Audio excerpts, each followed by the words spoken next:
Welcome to Lifestyle Solopreneur, the community for entrepreneurs who put lifestyle first. Join your host, Flavia Barris, as she interviews successful lifestyle solopreneurs and shares ideas to help you find the perfect balance between lifestyle, business, and self. Flavia is an attorney, marketing expert, and founder of several online academies. She's been featured in major media, including BBC World News, The Wall Street Journal, The New York Post, ESPN Television, and more. Join us for this episode of Lifestyle Solopreneur.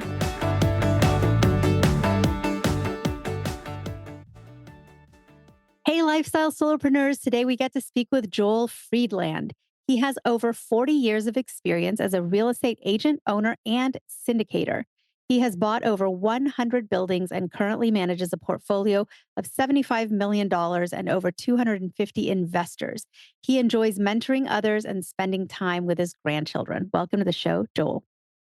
Thank you, Flavia. Nice to talk to you. So great to talk to you. And we've had other guests on the podcast that work in real estate and even specifically in syndication.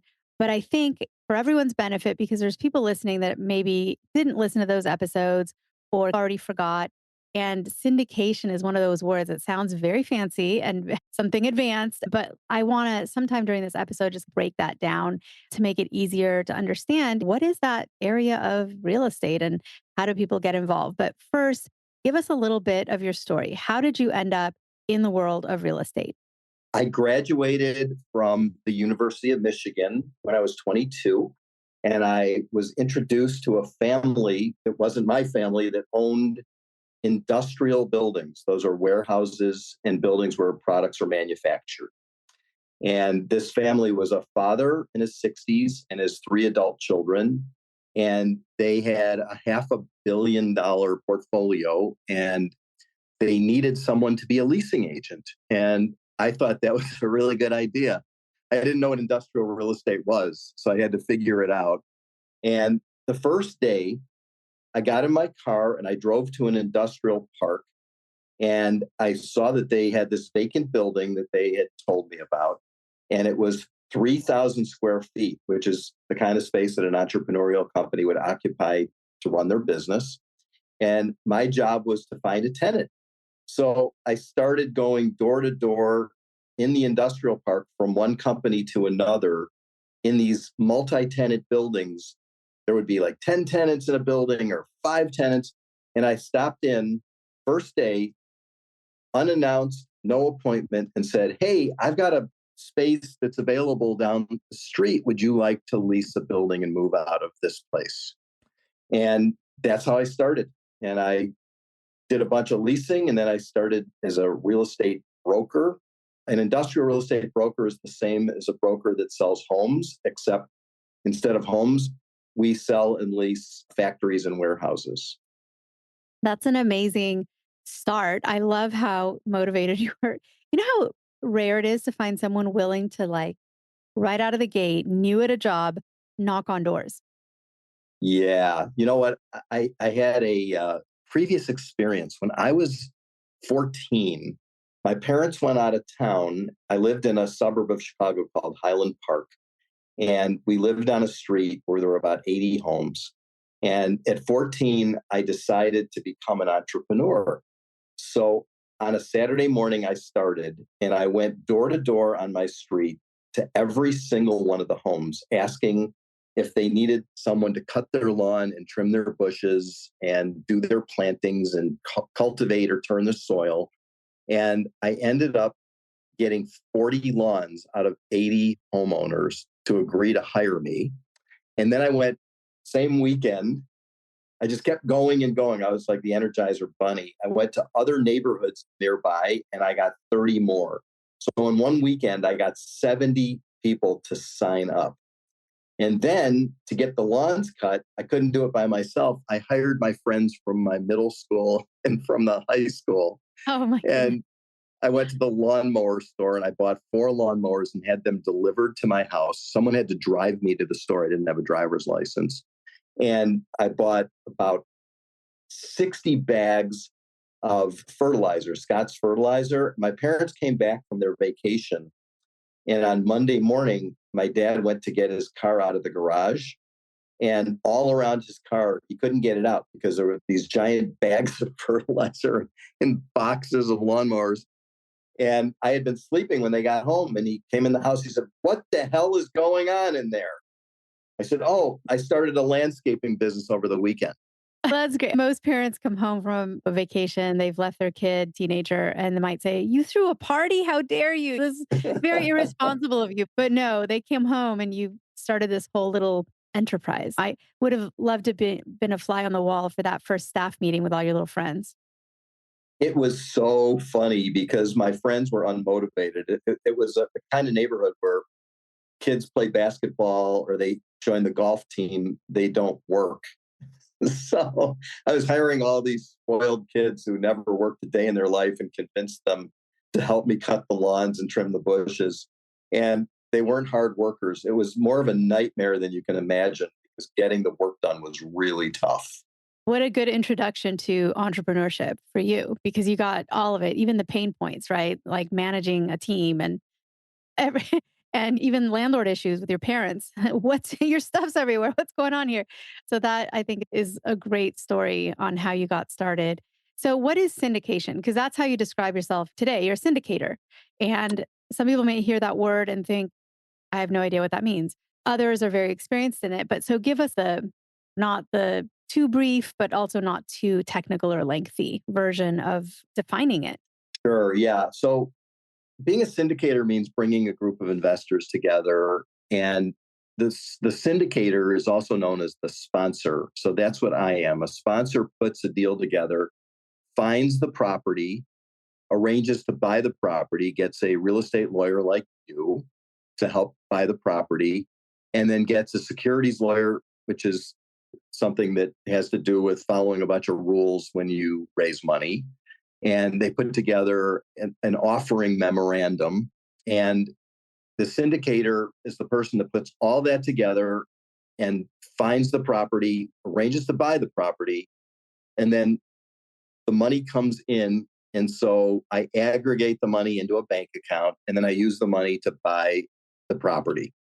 And now let's say that I might have 20 investors and everybody put in $50,000 each. So there would be $1 million. So we would buy a building for, let's say, 850,000. And I take a fee for being the syndicator. I usually take a 3% fee. So in that case, it would be 30,000. And then we have to have money to fix the place up, and we have to have some cash reserves in case something goes wrong. So if we raise $1 million, it's because we were paying less than that for the building. And now we collect rent from a tenant, and I distribute the rent on a quarterly basis. We generally get about an 8% return, which is called the yield that the investors get. And so on a $1 million deal, they get 80,000 a year split between the 20 people.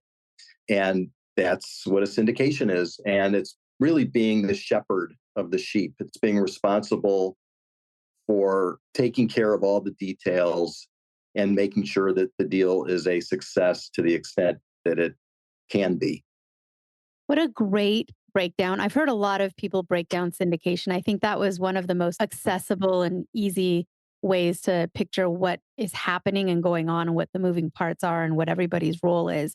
One thing I always point out, because yes, I do work in real estate. So I in all kinds of facets of real estate, right? I'm a real estate lawyer. I also own a brokerage. We have a property management company as well.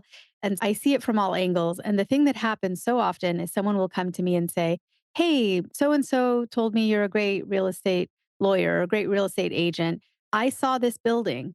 It's a 4 unit little fourplex and it's here on this corner. I think it has a lot of potential. I can't afford to buy it, but will you help me buy it? But I want to gather together like 10 of my friends. And I think all together we'll be able to buy it." And I don't want to burst their bubble, but I have to explain that what they're planning to do, like gather funds from a group of people, is highly regulated. So it has to be done just so. And it's you have to be aware of all of our securities laws, which every state has their own state securities laws. So what you might know in California might be different from Texas or New York or Florida or other places.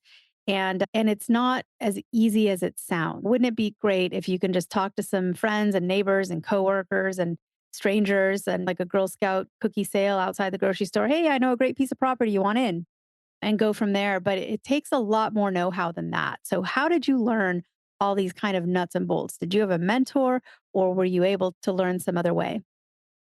So I went to work for this family right out of college, and they were syndicators. They actually owned 84 buildings when I went to work there, and it was 1981. And at the time, there was a recession, and interest rates on real estate were 17%. So today's crazy 7% rate that everybody's complaining about is very low relative to what I started with the family. Their last name was Podolsky. And Milt, the dad, and Steve, the son, took me under their wing and they showed me how they did it. And when I went and did my first real estate syndication, which was an industrial syndication, it was a $560,000 raise. And I raised money at $20,000 from a number of investors. And the Podolskis, who I worked for as an agent, as a broker, doing leasing and sales, they put up 1/3 of the money for me and they introduced me to some of their investors. And for example, they introduced me to the two Goldstein brothers, Dick and Mike. They said, now you go see the Goldsteins and you convince them to invest. We're not going to tell them to invest with you. You can tell them we're in the deal and that we're taking about 200,000 of it.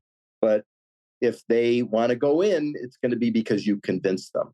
So I went to their place, which was a machinery factory in a place called Elk Grove Village. And I had an appointment to see them for lunch. And I thought maybe we'd go out to lunch. They had ordered a turkey sandwich for me, and we sat in their conference room. And I told them all of the pluses and minuses of the investment. And they said, young man, we're in, which I was so excited about. So they each put in $20,000, which is what I asked them to do. So the Podolskis taught me that, and they gave me a running start with training wheels. It wasn't like saying, hey, go ride your bike and learn how to do it. They literally held the back of the bike while I did it. And to this day, which is 43 years later, I'm still very close with Steve Podolsky. He still invests with me. And his dad unfortunately passed away a few years ago. But I had dinner with Steve down here in Naples, Florida. I've been here for 10 days because my wife at home has COVID and told me that she needed me not to be at home. So I'm in Florida. But Steve Podolsky's here. So it's one of the reasons that I came here. And I had dinner with him, and he's still my mentor. And I've got 8 others that over the years have been helping me learn and to make good decisions. And I still have all 8 of them in my life, every one of them. One passed away, there were 9. I don't make any decisions without talking to each and every one of them. And we usually have a Zoom call before we buy a building to make sure that all the right questions are being asked. So there's people listening. So I think of this podcast, this show, because we have so many great guests that come on, as almost for a lot of people listening who don't already have a business, or maybe they're thinking of making a career change. Maybe they have a business, they want to do something different. We're like a dressing room. Guests come in and think of it as all like the different shirts you can hold up against you to figure out, will this fit? Is this for me? Is this what I would want to go into? And with you, I think there's 2 paths people might be sparked and thinking about. One, would I want to live in this world and be a promoter, organize these kind of ventures and gather together investors? And there's other people listening thinking, wow, this idea of investing into these bigger real estate ventures than I could do alone, and being hands off and being passive and just investing my money and then it's profitable. That sounds great too. But there are some risks. There's risks to both of those paths. So I like people going into things with eyes wide open. What are some of those risks or gotchas or caveats? So first of all, there are many risks. And having been in the business for as long as I have, I'm 64 and I've been in this since I was in my early 20s. And I will tell you what the risks are and what the biggest risks are, not just the minor risks, but the biggest risks. For me personally, the risk is making a stupid decision that cannot be reversed.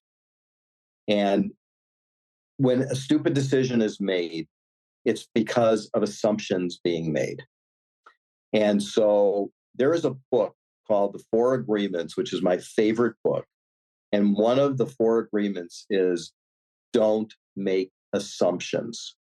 The problem with people who go into something they don't know anything about is that there's a lot of people who do know a lot about it. And if you don't know and you go in, the traps are everywhere. So in syndication and in real estate, the major traps are investing in a deal with too much debt.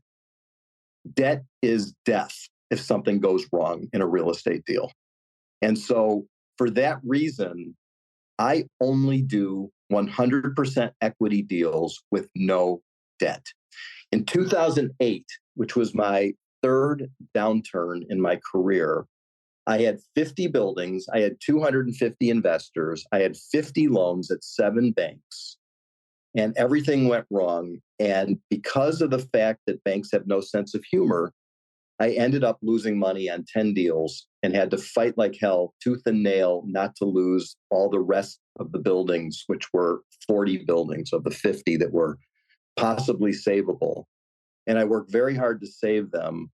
But in every case where we lost money, it was because when we had debt and we had vacancies or big repairs, those kinds of things take a lot of money. And if you're too tight and there's not enough of a cushion, there's a huge potential for a loss. So that's the big risk.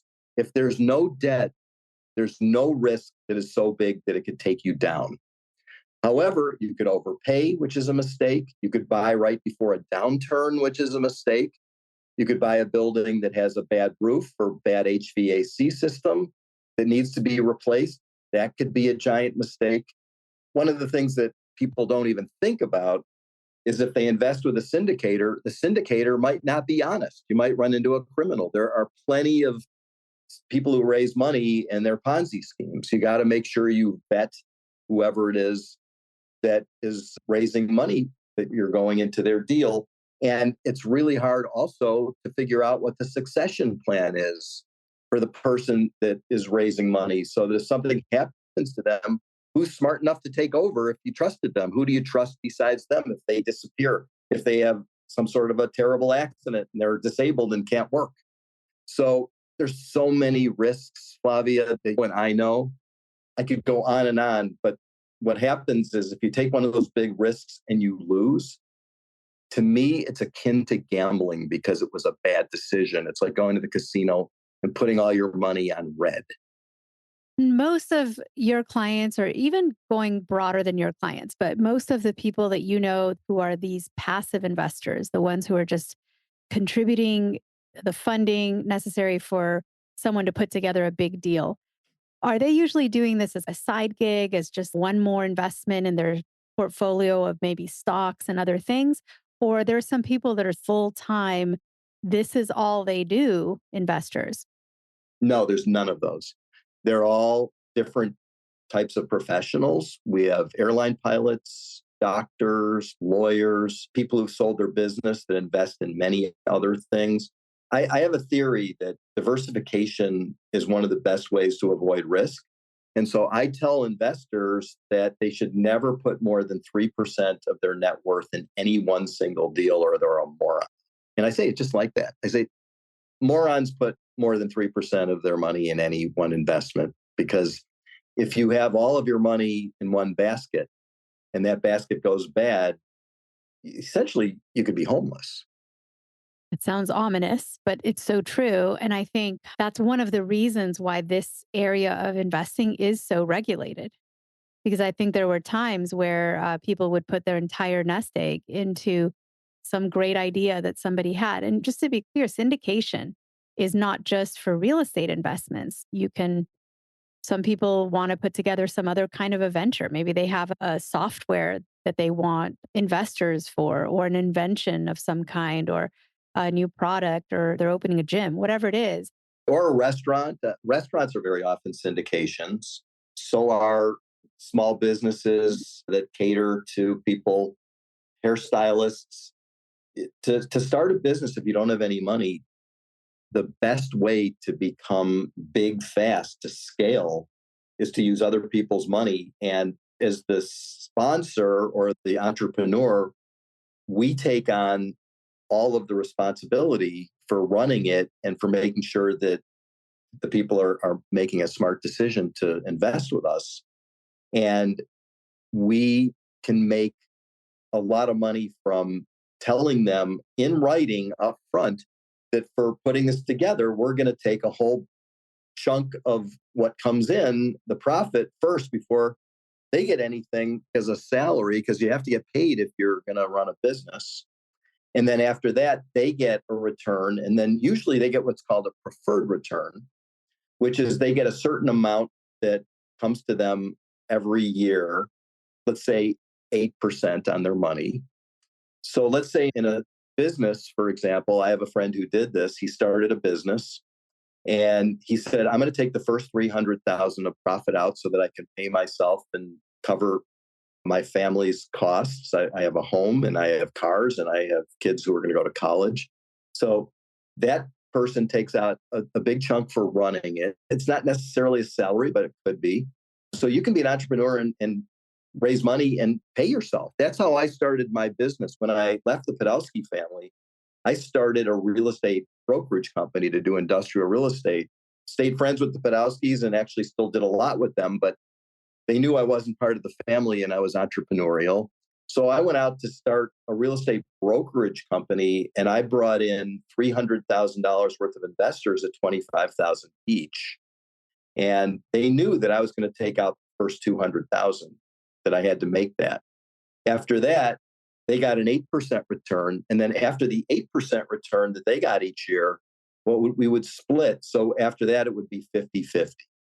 So if we got them a good return on their money, let's say we made $500,000 over and above their 8% return, they'd get 125 and I would get 125. So I could make a six-figure income right away without taking not any, I had to put money into, but without risking everything I had to start the business. I think when you risk everything you have, it's really anxiety provoking, going deep into your credit cards. It's so much better if you could get some backers who put money up to be side by side with you, and they're value add. Usually they're smart and they help you make good decisions. And that's what I did. And what do you see coming up in the world of real estate? What are the challenges that you see in the next few years?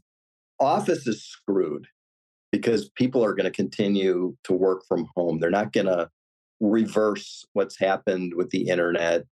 COVID made it horrible for office building owners, and it's not getting better anytime soon. So that's the biggest challenge. I also think that there's been a lot of overbuilding of multifamily. What's happened is there's a bunch of gurus out there who say that they know everything there is about multifamily. And by the way, many of them don't. So they're selling courses to people, teaching them how to go be a syndicator, and they could charge thousands of dollars for something like that. So there are literally tens of thousands of people who are being told and taught how to be a multifamily syndicator and owner. And the problem is that there's lots of developers building new. And so there's just too many. There's just too many of them. And I'm not against someone doing that. If they have good experience and they know what they're doing, that's great. But I think that there's going to be a gigantic amount of overbuilding of multifamily homes. And it's just a matter of time. Industrial is going to get in trouble too, because Amazon and very large companies occupy what we call big box industrial buildings, and developers have overdeveloped that all around the country. And eventually they're going to run out of tenants and they're going to have these great big empty buildings. So I see a downturn coming. It's coming. I just don't know what it's going to look like and who's going to get hurt the most, but everybody will feel it. Right now, everything is just so overheated and prices are so high that it can't continue forever. There's no such thing as that. There's always up and down cycles, and there's been no down cycle yet since 2008. What advice would you have for someone listening who is stuck in a rut, a job that they're not passionate about? Maybe it's not making them enough, or maybe it's a great salary, but they feel very trapped and they just aren't sure about how to escape. What's So something my either. Mhm, go ahead. yeah, my dad was a career counselor who helped people with those kinds of decisions. So I grew up at the kitchen table learning about that. The answer for me, what I've seen work, is when somebody figures out what their passion is. It doesn't have to be like their only passion, just a passion, something that they really love, and go into business doing something related to that. And the way to do it is to find a mentor who's already 20 years ahead of you, who's done exactly the business that you want to be in, and go knock on their door and say, I want to be in whatever business it is that you do. I know you're successful at it. I want you to teach me the business. I want to come to work for you, or I want to start a new division for you. It's having a wealthy, willing, and able mentor to put his or her arm around you and say, I'm going to teach you the ropes. I'm not going to let you fail, and I'm going to back you. That's the number one answer. And what's interesting about that story, the way you tell it too, is some people might say, why would somebody 20 years ahead of me, successful, bother? Like, why would they take the time? And the answer is someone probably did that for them. They're, Yes. Yeah. Pay it forward. But also, there's another reason, which is very self serving on their part. Someone who's been doing something for 20 years, they want to go on vacation. They want to take a rest. They might bring somebody in and say, I'd like to have you help me run my business. And in exchange for that, you're gonna make a lot of money and learn it. And if you want to go do your own one day, that's fine. But I need someone to help me to free me up, because time is the most important resource. And I think that if someone came to me and said, hey, Joel, I want to be in industrial real estate, would you train me? The answer would be no right now, because I've done that 70 times already. So I'm done with that. But I did do that. And I did bring in people who were 20 years younger. And guess what? They're very wealthy people today who have extremely good careers, because I taught them well and I knew what I was doing. And I was willing to pay them to help me. Now they're a little bit of my competitors. The same way that when I left the Podolskis, they trained me that same way. But I'm still friends with them. I didn't become an obnoxious enemy. I didn't go try to steal their business. I went into the same business and I tried to do it in a way where I could be respectful of them. what an amazing story. So, how do people learn more about what you do? I'm sure a lot of times listeners of the show even reach out to me and say, hey, I heard this episode. I was in the car. I couldn't write anything down. And now I don't remember which episode it was or the name of your guest, but you had a guest that did X, Y, and Z, and I want to get in touch with them. So, how do people get in touch with you to learn more about your company and your story? We have a website. It's britproperties.com, BRIT properties.com. And so there's just one T, Brit. By the way, one of my mentees who worked for me when we started the company, I have to tell you that I sold a company years ago that I had built up to an international company. So I had an exit, it's called, from building a business and selling it to somebody. So I started over, and the new company needed a name. And we had a property manager who I was mentoring named Brad. And we needed a name for the company. So we named it Brit. Brad really is terrific. I was going to ask you where the name Brit Properties came from. I love that story. And I'm sure Brad loves that story too. He does. He's now very successful competing with me. But he can't have that name back. He can't, but he's making $1.5 million a year. So he's okay. He's doing just fine. He's Well, doing Joel, great. you're amazing. Thank you so much for all the inspiration that you offer and just educating us all on what you do. And I think giving people a lot of ideas to think about. Maybe they dream of being a syndicator. Maybe they dream of just having that passive investment ability and knowing what's out there to invest in and research. I love that we went over some of the challenges and the gotchas and the warnings of the things that could go wrong.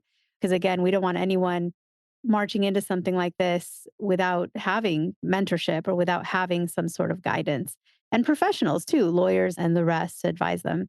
So thank you again for all that you do out in the world. It's been such a pleasure to talk to you today. Thanks, Flavia. Hey everyone, thank you so much for joining us, and I hope you enjoyed the show. Don't forget to subscribe to this podcast, and if you leave a review on iTunes, I promise I will read every single review. If you know someone who makes a full-time living from part-time work, and maybe this is you, please visit lifestylesolopreneur.com to nominate a guest or to nominate yourself. Because remember this, money doesn't buy happiness, but money in the hands of a happy person, there is no greater tool. Today's episode was brought to you by the Get Shift Done program. It's a lifestyle-changing online class to help you define your business and lifestyle ambitions and to set goals in a way you've never experienced before. This class will 10x your daily productivity with methods that will blow your mind. And if you use the coupon code podcast, the class tuition is 99% off. Visit GetShiftDone.com to enroll today.